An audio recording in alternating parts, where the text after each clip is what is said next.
Hello everyone, good afternoon. আজ বানাবো হচ্ছে নোটে শাকের চচ্চড়ি।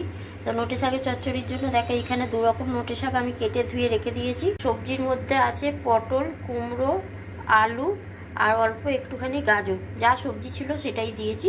আর এখানে আছে ইলিশ মাছের মাথা, আমি ভেজে নিয়েছি ইলিশ মাছের মাথাটা। কড়াইতে তেল দিয়ে দিয়েছি, একটা দিয়ে দিচ্ছি শুকনো লঙ্কা আর দিচ্ছি 5 ফোড়ন। ফোড়নটা ভাজা ভাজা হয়ে গেছে, এবার আমি সবজিগুলো দিয়ে দেবো।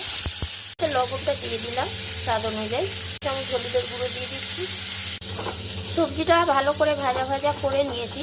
এখানে একটু সর্ষে আর কাঁচা লঙ্কা বেটে রেখেছি, সর্ষে কাঁচা লঙ্কা বাটাটা এবার দিয়ে দিচ্ছি। ভালো করে নাড়াচাড়া করে নেব। একটু জল দিচ্ছি। ইলিশ মাছের মাথাটা দিয়ে দিলাম, এবার শাকটা এবার দিয়ে দিচ্ছি। এবার একটু হালকা হাতে নাড়াচাড়া করে নেব। মিক্সির বাটিটা ধুয়ে যেটুকু জল আছে আমি দিয়ে দিচ্ছি। ঢাকা চাপা দিয়ে এবার সিদ্ধ হতে দেব।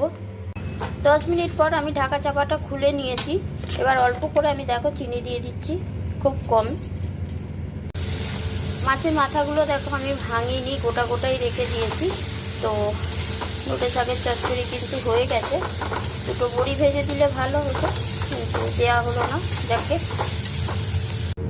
তো দেখো নোটে শাকের চচ্চড়ি কিন্তু একদম রেডি। তোমাদের কেমন লাগলো নোটে শাকের এই চচ্চড়িটা কমেন্ট করে অবশ্যই জানিও।